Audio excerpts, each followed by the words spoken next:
I'm Leo, 32 males. I'm a software engineer, living a quiet, structured life with my amazing wife, Zara.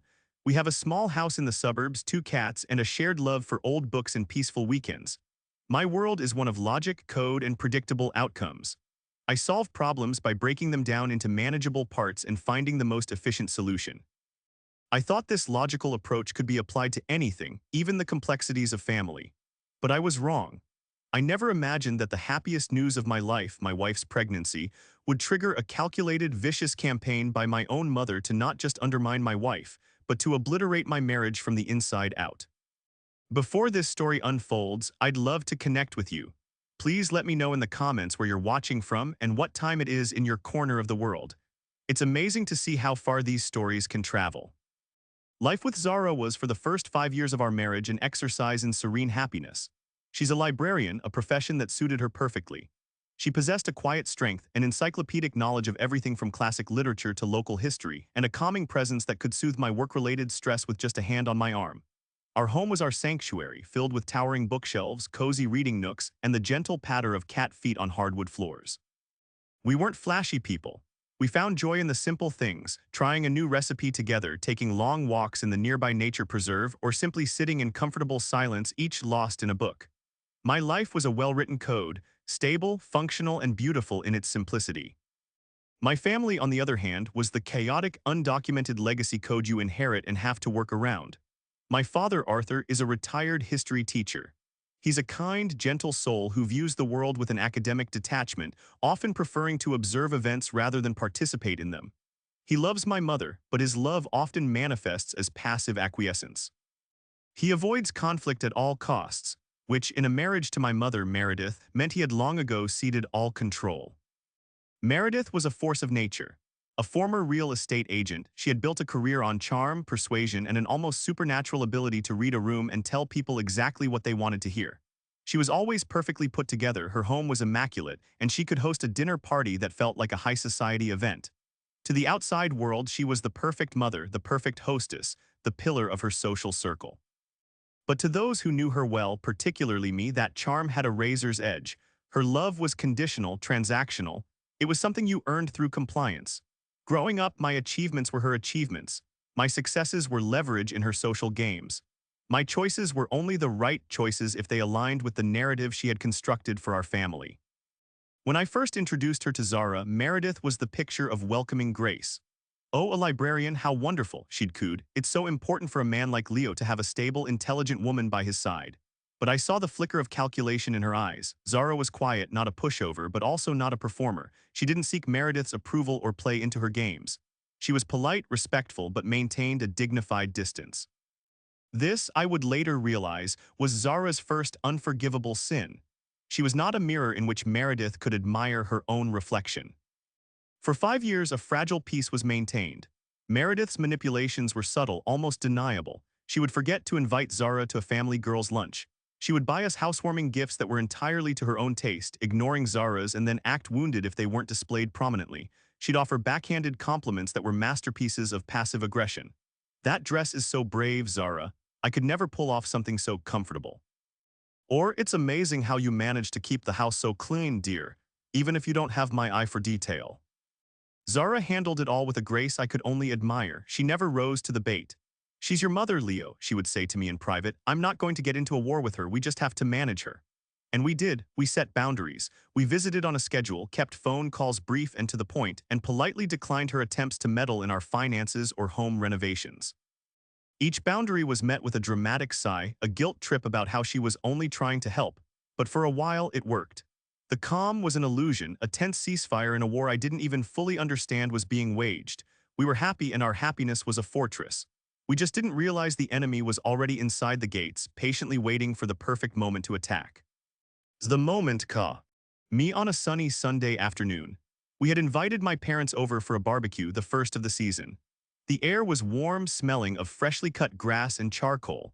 Zara and I had been holding on to our secret for weeks, waiting for the perfect, low-key moment to share it. After we finished eating, as my dad was contentedly sipping his iced tea and my mother was meticulously dabbing the corners of her mouth with a napkin, I stood up, took Zara's hand, and felt a surge of pure, unadulterated joy. Mom, Dad, I started, my voice thick with emotion. Zara and I have some news, something we've been hoping for a long time. Zara's smile was radiant, the kind that could power a city. She placed a hand on her still flat stomach. I'm pregnant, she said softly. You're going to be grandparents. My dad, Arthur, broke into a huge, genuine grin. He shot up from his chair, pulled me into a gruff hug, and then went to Zara, his eyes misty. Oh, my dear girl, that's the most wonderful news I've heard in years. A baby, Leo, a baby. He was pure, simple joy. And then there was my mother. Meredith's face froze. For a split second, the charming, perfectly crafted mask of the doting matriarch didn't just slip, it shattered. The smile she quickly assembled was a grotesque imitation of the real thing. It was tight, thin, and didn't come close to reaching her eyes, which had gone cold and hard like chips of ice. There was no joy, there was no warmth. There was only a terrifying, silent calculation. Well, she said, her voice unnaturally high-pitched. Isn't that something? She didn't look at Zara, she looked at me. I hope you two know what you're doing. A baby changes everything. The words were simple, but the tone was laced with something dark and ominous. It wasn't a word of caution from a loving mother, it was a threat. The warm, sunny afternoon suddenly felt cold. The air grew thick and heavy. My dad's joyful chatter tapered off as he sensed the shift in the atmosphere.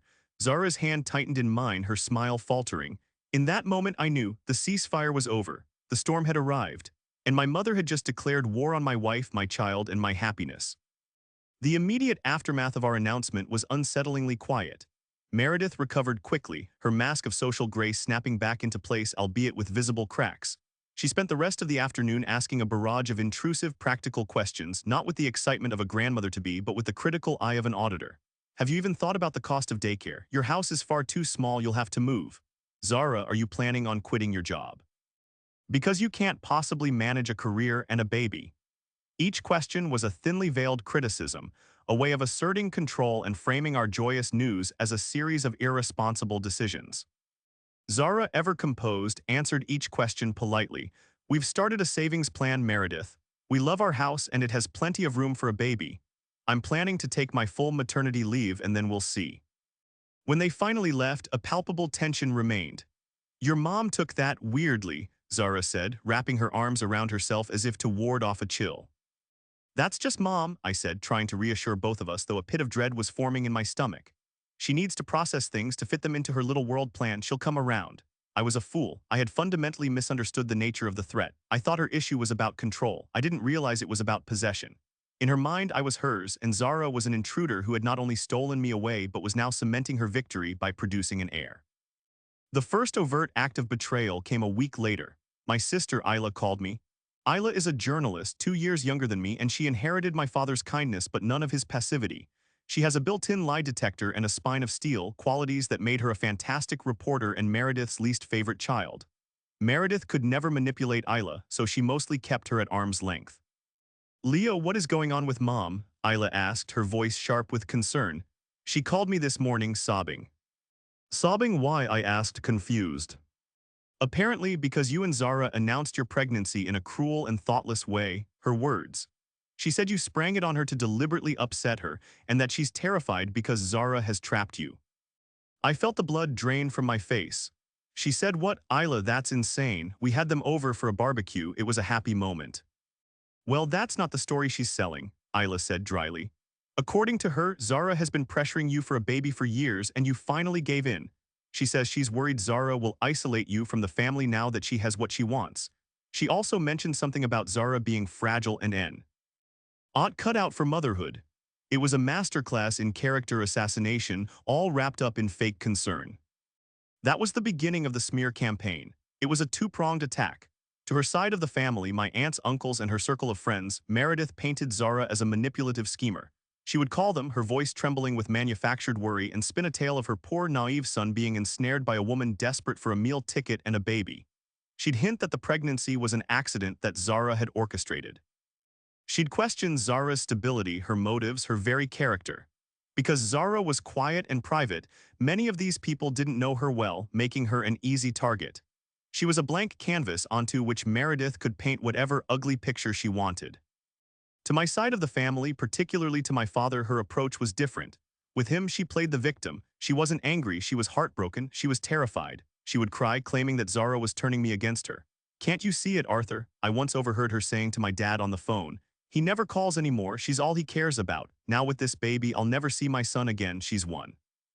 My father, a man allergic to female tears and emotional conflict, would just murmur placating words, which she took as validation. The betrayal that cut the deepest, however, was the health crisis. About a month after our announcement, Meredith called me in a panic. "Leo, something's wrong," she whispered, her voice weak and raspy. "I've been having chest pains. The doctor says it's my heart. He says it's stress-related angina." My heart leaped into my throat. "Mom, what? Are you okay? What did the doctor say exactly?" "Oh, it's nothing, darling," she said, her voice dripping with martyrdom. "It's just all this stress. The news about the baby, worrying about you, it's just been too much for my system. The doctor said I need to avoid all stress and emotional upset. He's put me on medication." I immediately felt a tidal wave of guilt, which was precisely her intention. My joy was causing my mother physical pain. My wife's pregnancy was literally breaking my mother's heart. I told Zara, who looked concerned but also deeply skeptical. "It's just, the timing is very convenient, isn't it?" she said gently. I brushed it off, angry at myself for even letting the thought cross my mind. "Zara, it's a heart condition. We can't be cynical about this." But Meredith weaponized her condition with breathtaking skill. Every conversation now revolved around it. If we didn't call, she'd leave a message saying she'd had a bad spell from the worry.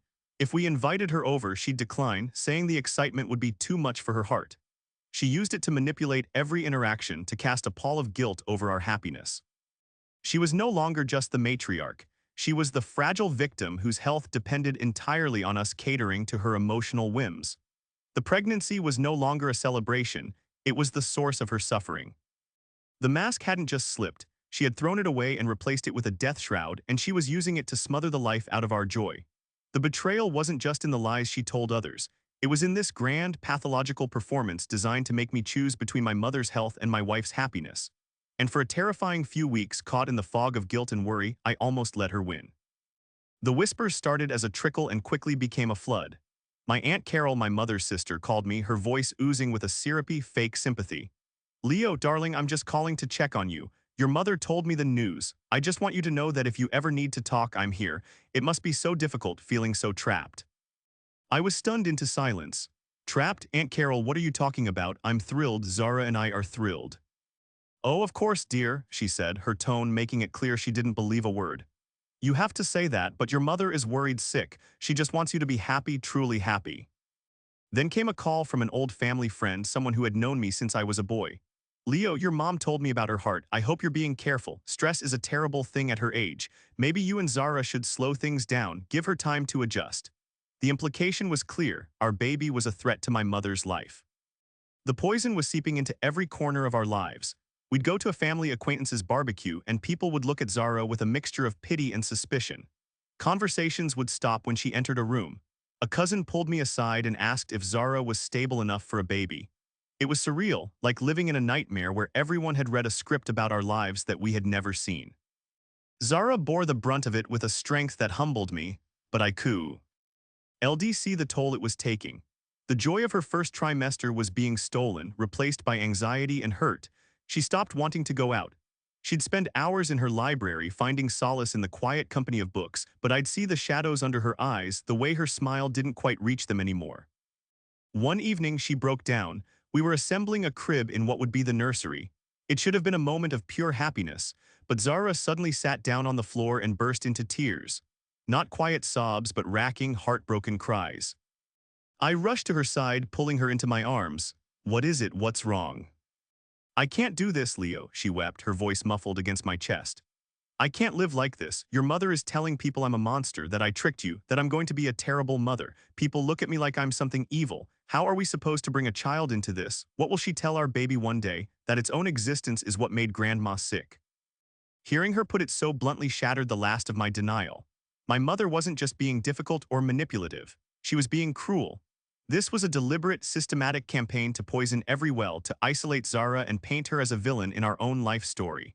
The goal was to break her, to make her so miserable that she would either leave or that I would come to resent her. My guilt over my mother's health evaporated, replaced by a cold, hard rage. I saw the situation for what it was, emotional blackmail of the highest order. The breaking point, the moment I knew we had to do more than just endure, came a few days later. My sister Isla called again, Her voice was grim. "Okay, Leo, we need to talk," she said, no preamble. "I did some digging on Mom's heart condition." "What do you mean digging?" I asked.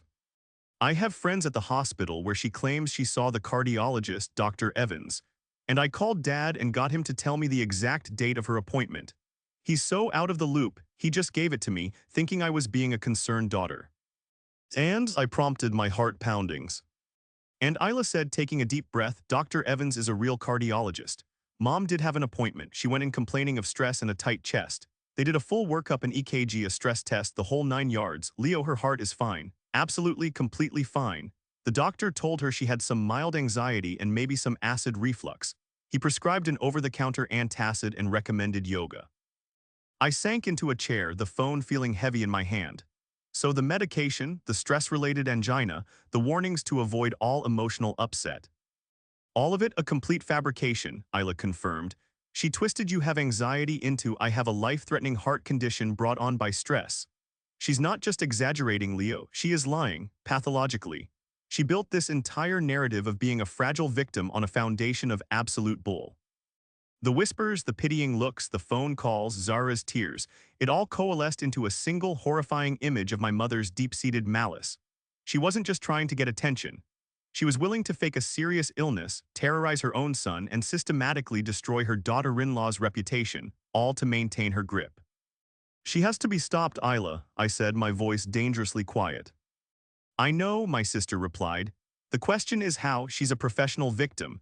If you confront her, she'll just have another heart episode and you'll be the villain who triggered it. You can't fight a ghost, Leo. And right now, she's made herself into the most tragic ghost in the world."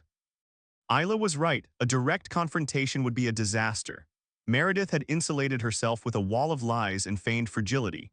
If we simply accused her, her enablers, like my aunt and my father, would rush to her defense. We would look like cruel, ungrateful children attacking a sick old woman.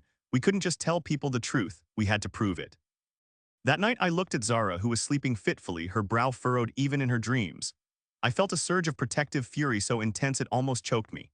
My mother had started this war. She had fired every shot, but she had made a critical miscalculation. She assumed I was still the little boy who could be controlled by guilt. She didn't realize I was now a husband and a father-to-be. My loyalty wasn't hers to command anymore. It belonged to the woman sleeping beside me and the child she was carrying, and I would burn the world down to protect them. The time for defense was over. It was time to go on the attack. My software engineer brain kicked in. When faced with a complex, buggy system, you don't just start randomly changing code. You enter a phase of methodical investigation. You gather data, you replicate the error, you trace the logic, and you find the root cause. My mother was a buggy system, and her lies were the errors causing catastrophic failure in my family's operating system. It was time to debug my mother. My first and most valuable asset was Isla. As a journalist, she thought in terms of sources, evidence, and corroboration. "We can't just rely on what my friend at the hospital said," she told me over a secure video call. "That's hearsay. We need concrete proof that will stand up to family scrutiny." Our investigation had two primary targets. First, to definitively debunk the health crisis, and second, to document the smear campaign in a way that was undeniable. For the health lie, Isla had a brilliant, if slightly devious, idea. "Dad is the weak link," she explained. "He's not malicious, just oblivious and terrified of her. We can use that." The plan was simple. I called my father, my voice thick with feigned panic. "Dad, I'm so worried about Mom. I want to get a second opinion for her heart. I've found a top specialist in the city, Dr. Albright. I've already called her office and they can see Mom next week. I'll pay for everything. Can you please talk her into going? Tell her it's for my peace of mind." As predicted, Arthur was flustered but grateful for my concern. He promised to talk to Meredith. An hour later, my mother called me herself. Her voice was weak and trembling. "Leo, darling, your father told me what you're trying to do. It's so sweet of you to worry, but it's not necessary. I trust Dr. Evans completely. Besides the stress of a long car ride and seeing a new doctor, my heart couldn't take it. It's too risky." I feigned disappointment but pressed on. "Mom, please, it would make me feel so much better. I can't focus on work, I'm so worried." "No, darling, absolutely not. My doctor's orders were to avoid stress, and this would be the definition of stress. Let's not talk about it anymore, it's getting me agitated," she said and hung up. I immediately called Isla. Phase 1 complete, she refused to see another doctor. "Perfect," Isla said. "Now for phase 2. She had drafted an email from a template she used for official information requests. It was addressed to Dr. Evans's office from me, citing patient privacy laws but requesting, with my mother's implied consent as her concerned son, a simple confirmation of her diagnosis and treatment plan for insurance purposes. It was a long shot designed to be officially rejected. The next day, as expected, we received a polite, formal email from the clinic's administrative staff stating that due to HIPAA regulations, they could not release any patient information without explicit written consent from the patient herself. This pair of events gave us our first pieces of concrete evidence. Point A, Meredith refused a fully paid second opinion from a specialist. Point B, we had an official, written refusal from her doctor's office to release information. To any rational person, this would look suspicious. A truly sick person would likely welcome a second opinion, and a family member should be able to get basic information. Her refusal to provide consent was damning. Next, we focused on the smear campaign. This was harder. It was all he said, she said. So we started building a timeline. I created a shared document, a spreadsheet where Zara, Isla, and I logged every single incident. We noted the date, the person who contacted us, the specific lies they were told, and Meredith's reported emotional state. The spreadsheet grew quickly and a pattern emerged. Meredith was a master of triangulation. She would tell Aunt Carol that Zara was lazy and didn't want to work. She would tell her friend Betty that Zara was a social climber who was after my money. She would tell my Uncle Robert that Zara was emotionally unstable. She gave each person a different piece of the puzzle, so no single person had the full story. But when we put it all together, the picture was monstrous. Isla, using her journalistic training, started making quiet, fact-finding calls to the people on our list. She didn't accuse. She played dumb. "Hi, Aunt Carol," she'd say. "I'm just so confused. I spoke to Mom the other day, and she seemed to think Zara was a workaholic who cared more about her job than starting a family. But you mentioned she said Zara was lazy. I must be mixing things up. What exactly did Mom say to you? I'm just trying to keep the story straight so I know how best to support her." Caught off guard and faced with a direct contradiction, people started to talk. Aunt Carol, flustered, admitted, "Well, yes, she did say something about Zara being lazy. But she also said she was worried about Zara isolating Leo. It's all so confusing." Isla recorded every conversation, after getting verbal consent by saying, "I'm just recording this for my own notes, so I don't forget anything, is that okay?" We collected a series of short, damning audio clips of family members recounting the contradictory lies Meredith had told them. The final piece of the puzzle, the smoking gun, fell into my lap by pure accident. I was at my parents' house, ostensibly to drop off some paperwork for my dad. My mother was out at her book club. I was in my dad's study and he had stepped out to take a call. His laptop was open on his desk. On the screen was his email inbox, and at the very top was an email from Meredith sent earlier that day. The subject line was "Update." My heart hammered in my chest. I knew I shouldn't look. It was a violation of privacy, but this was war. I leaned over and clicked it open. It wasn't a long email. It was a list of bullet points, a sort of to-do list for my father. It read, "Remind Leo's cousin Sarah that Zara didn't want me at the dress fitting. A lie, Zara had begged her to come. When you speak to Betty, mention my palpitations have been worse since the 12-week scan. Tell Arthur Jr. that we're worried Zara is spending too much money on frivolous baby things. Another lie, we were being extremely frugal. Do not mention the trip we're planning for the spring. It would look bad if I'm well enough to travel." I felt a wave of nausea. This wasn't just lying, this was a conspiracy. She was giving my father, her unwitting accomplice, a script, a set of talking points to disseminate among the family. And the last line, "Do not mention the trip we're planning for the spring." She was planning a vacation while simultaneously claiming she was too sick to see a new doctor or attend a family dinner. My hands were shaking, but my mind was ice cold. I pulled out my phone, took a clear, high-resolution picture of the entire screen, and emailed it to myself. Then I sent it to Isla with a one-word message: "Checkmate." I left my parents' house that day a different man. The hurt and confusion were gone, replaced by a chilling clarity. I had the data, I had the evidence. I had replicated the error and found the root cause. The system wasn't just buggy, it was infected with a malicious virus designed to corrupt everything it touched. And there was only one solution: to isolate the virus and purge it from the system completely and irrevocably. The time for investigation was over. It was time to write the code for the final confrontation. With the evidence secure, a digital folder containing the email screenshot, the audio clips of confused relatives, the official non-denial from the doctor's office, and our meticulous timeline, the question was no longer what to do but how. A simple, angry confrontation would allow Meredith to collapse into a heap of tears and feign chest pains, hijacking the narrative and making us look like bullies. We couldn't let her control the emotional battlefield. This couldn't be a messy family argument. It needed to be a trial. As a software engineer, I believe in structured planning and controlled rollouts. We needed to design an event, a deployment, that would present our evidence in an irrefutable way, leaving no room for her to maneuver or play the victim. Isla, with her journalistic instincts, agreed. We control the narrative, she said. From start to finish. We present the facts calmly and without emotion like a news report. Our gambit was to host a family meeting at our house. The pretense was to clear the air and find a way forward for the sake of the new baby. This wording was crucial. It was conciliatory, making it difficult for anyone to refuse, and it positioned the baby as the central reason, a card Meredith couldn't play against. The guest list was strategic. We invited my parents, of course. We also invited Aunt Carol, Meredith's sister and primary lieutenant in the smear campaign. We invited Uncle Robert, a pragmatic and respected voice in the family whom Meredith had also lied to, and of course Isla would be there. This created a small but critical audience, the antagonist, the enabler, the accomplice, and the respected neutral party. Zara, my quiet, steadfast librarian, was the one who added the most brilliant and humane layer to the plan. We can't just be angry, Leo, she said one evening, looking through the evidence we had compiled. If we're just angry, we lose, we have to be hurt, we have to show them what this has cost us. The joy she's stolen, that's the one thing your evidence doesn't show. So we added another element to our plan. Zara spent a week creating a scrapbook. It wasn't a scrapbook of our lives, but a scrapbook of our stolen joy. On the first page was the beautiful photo from our pregnancy announcement, our faces beaming. On the following pages, she pasted not photos, but printouts of the entries from our spreadsheet. Each page was a collection of lies, dated and sourced. She used different colored highlighters to trace the contradictory narratives. The Zara is lazy narrative was in yellow. The Zara is a money-grubbing schemer was in pink. The Zara is emotionally unstable was in blue. It looked like a case file, a cold, hard catalog O. F the poison. On the final page, she wrote a single sentence.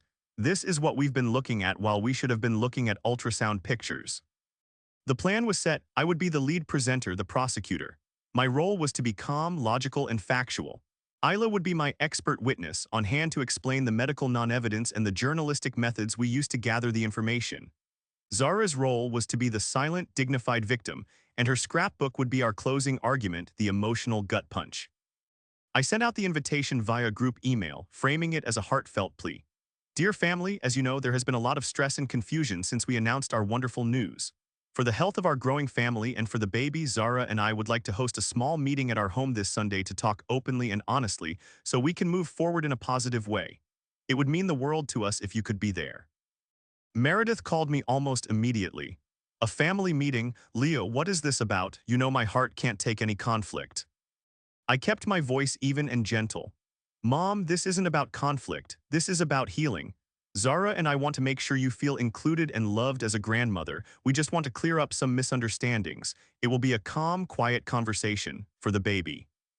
The magic words, for the baby. She couldn't refuse without looking like she was rejecting her own grandchild. She reluctantly agreed, no doubt assuming she would be the star of the show, the fragile patient around whom we would all flutter. She was walking into a trap, assuming it was her throne room. The day before the meeting, I felt a strange sense of calm. I had debugged the problem, written the patch, and was ready for deployment. We ran through the plan one last time. We set up a television in the living room, ready to display the screenshot of Meredith's email. We had the audio clips queued up on a speaker. Zara's scrapbook sat on the coffee table, closed. Are you ready for this? I asked Zara, taking her hands in mine. The past 2 months had been hell, but through it all, we had become an unbreakable team. She looked at me, her eyes clear and steady. She built a web of lies to trap us, Zara said. Tomorrow, we're not just going to break it, we're going to show everyone the spider. Sunday arrived, gray and overcast, fitting for the occasion. Our house, usually a sanctuary of peace, felt like a courtroom waiting for the trial to begin. Zara and I were a bundle of nerves, but we moved with a shared purpose. Isla arrived first, giving us both a tight, reassuring hug. Ready to deploy? She whispered to me, and I nodded. My parents arrived next with Aunt Carol in tow. Meredith swept in, dressed in a soft beige cashmere sweater, the picture of fragile elegance. She immediately put a hand to her chest. Oh, the stress of just coming over here. Arthur, get me a glass of water. Leo, darling, I hope this won't take long. She was already setting the stage for her performance. Aunt Carol looked at Zara with suspicion, while my father Arthur just looked deeply uncomfortable, like a man waiting for a dental appointment. Uncle Robert arrived last, his presence lending a quiet gravity to the room. He was a man of few words but immense integrity, and his judgment mattered. Once everyone was seated, I stood before them, my heart pounding a steady, determined rhythm against my ribs. Zara sat on the sofa, her hands resting on her small baby bump, a silent testament to what was at stake. "Thank you all for coming," I began, my voice calm and measured just as I'd rehearsed. "As I said in my email, we wanted to get together to clear the air. Over the past couple of months since we shared our happy news, there has been a lot of misinformation and hurt, and we need it to stop, for our sakes and for the babies." Meredith opened her mouth to speak, likely to launch into a monologue about her health, but I held up a hand. "Mom, please, just for a few minutes, I need you all to listen. We have something to show you." I turned on the television. The first thing that appeared on the screen was the high-resolution photo I had taken of her email to my father. The bulleted list of lies and instructions was clear for everyone to see. I read each point aloud, my voice devoid of emotion. "Remind Leo's cousin Sarah that Zara didn't want me at the dress fitting. When you speak to Betty, mention my palpitations have been worse since the 12-week scan. Tell Arthur Jr. that we're worried Zara is spending too much money. And finally, do not mention the trip we're planning for the spring. It would look bad if I'm well enough to travel." A stunned silence filled the room. Arthur's face went pale as he saw his secret collaboration exposed. Aunt Carol's jaw dropped. Uncle Robert leaned forward, his eyes narrowed, scrutinizing the screen. Meredith's face went through a rapid series of emotions, shock, indignation, and then pure fury. "Where did you get that? That's my private email. You have no right." "I have every right to protect my wife and my child from a coordinated smear campaign," I said evenly. "This email proves that you have not only been lying, but you have been directing Dad to lie on your behalf." Before she could recover, I moved to the next piece of evidence. "For weeks," I continued, "you have told everyone that the stress of this pregnancy has given you a serious heart condition. You've used it to manipulate us, to make us feel guilty for our own happiness." I looked to Isla. "Isla, would you mind sharing what you found out?" Isla stood professional and direct. "I spoke with a source at Dr. Evans's office," she said, "but more importantly, Leo and I have official correspondence. Mom was offered a fully paid second opinion with a top specialist, which she refused on the grounds it would be too stressful. We also have an email from her doctor's office stating they cannot release her medical records without her written consent which she has refused to provide." She paused, letting the words sink in. The summary of her visit with Dr. Evans was that she has a perfectly healthy heart. She was diagnosed with mild anxiety. "That's a lie," Meredith shrieked, clutching her chest theatrically. "My heart, I can feel it now." "Then you should have no problem signing a consent form to release your records to the family right now," Isla countered coolly. "I have the form right here." She placed a printed document on the coffee table. "Checkmate," Meredith stared at the form as if it were a snake. "I wasn't finished. The lies about your health were bad enough, but the things you've said about my wife are unforgivable." I picked up my phone and pressed play, the room filled with the recorded voice of Aunt Carol. "Well, yes, she did say something about Zara being lazy." Then another clip of another relative. Meredith told me Zara was pressuring him. Another, she was worried Zara was just after his money. Clip after clip, a chorus of confused relatives recounting the web of contradictory lies. With each one, Aunt Carol sank lower into her seat, her face burning with shame. Meredith was white as a sheet, her eyes darting around the room, looking for an escape route, but there was none. Finally, I fell silent.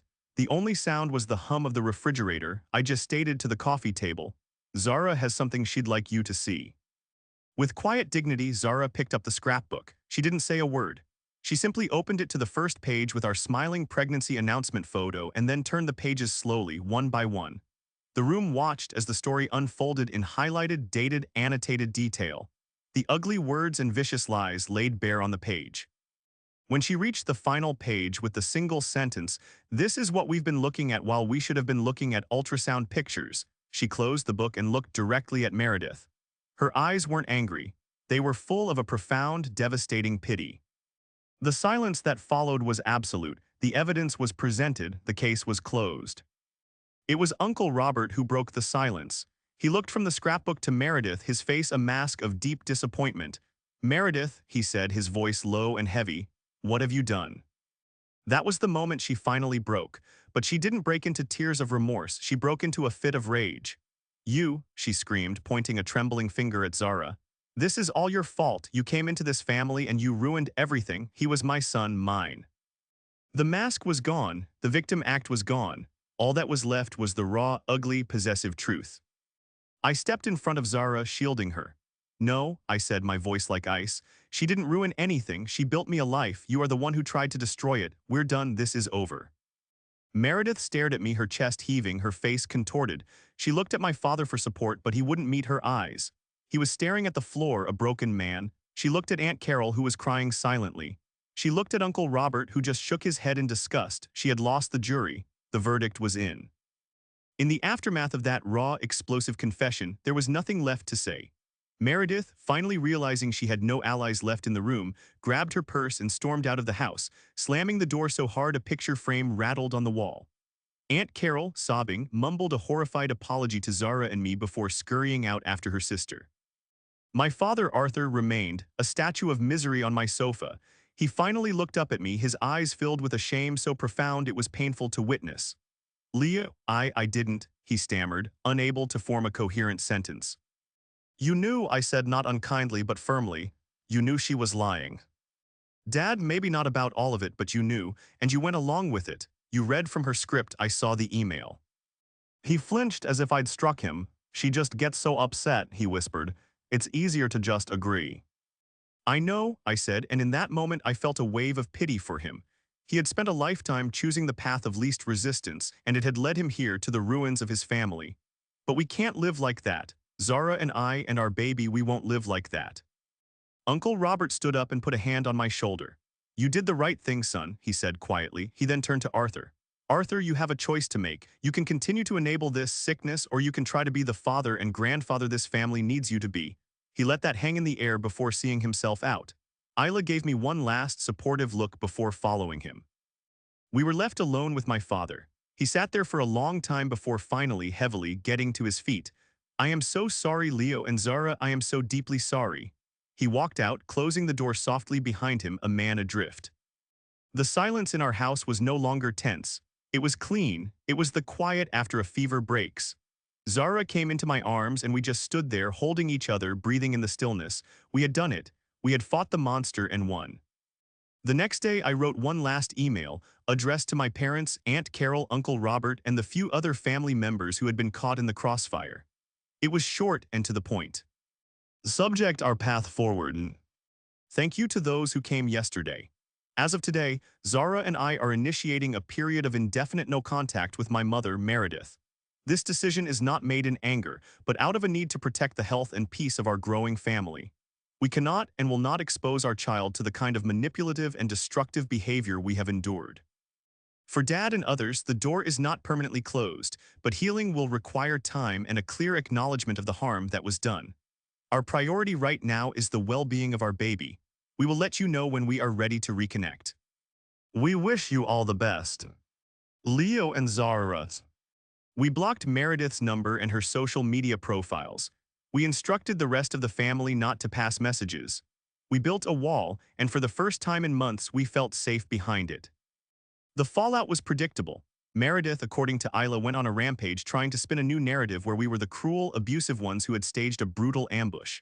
But this time it didn't work. The evidence was too compelling. Uncle Robert had spoken to the rest of the family, telling them exactly what he had witnessed. The truth, for once, was louder than her lies. She was left isolated, her power gone. Aunt Carol went into therapy. My father started calling me, leaving quiet, rambling messages of apology on my voicemail, which I saved but did not answer. The next few months were the most peaceful of our marriage. With the constant hum of anxiety and drama gone, Zara blossomed. The color returned to her cheeks, her laughter filled the house again, and we focused on the simple, profound joy of preparing for our child. We painted the nursery. We read parenting books. We felt for the first time like a normal, happy couple expecting a baby. 3 months later, our daughter, Clara, was born. She was perfect. Holding her in my arms, I understood the depth of the battle we had fought. It wasn't just for our peace of mind, it was for hers. It was to ensure she would grow up in a home defined by love, not by manipulation. My father did eventually make the choice Uncle Robert had laid out for him. A month after Clara was born, he showed up at our door unannounced. He looked older, tired, but there was a new resolve in his eyes. He told us he had moved out and was living in a small apartment. He and Meredith were separated. He had started therapy. He didn't ask to see Clara. He just handed me a small, wrapped gift, a first edition of Goodnight Moon, and said, "I'm working on being the man your daughter deserves as a grandfather. Whenever you're ready, I'll be waiting." It was a start, a real start. We let him in for a cup of coffee. As for Meredith, she remains isolated in her big, empty house, a queen on a throne of ashes. The bridge to our family was not just burned, it was annihilated, and we have no plans to rebuild it. Our family is smaller now, but it is stronger, healthier, and built on a foundation of truth. Looking at Zara as she rocks our daughter to sleep, her face serene in the soft lamplight, I know that every difficult, terrifying step of our battle was worth it. We fought for our peace and we won.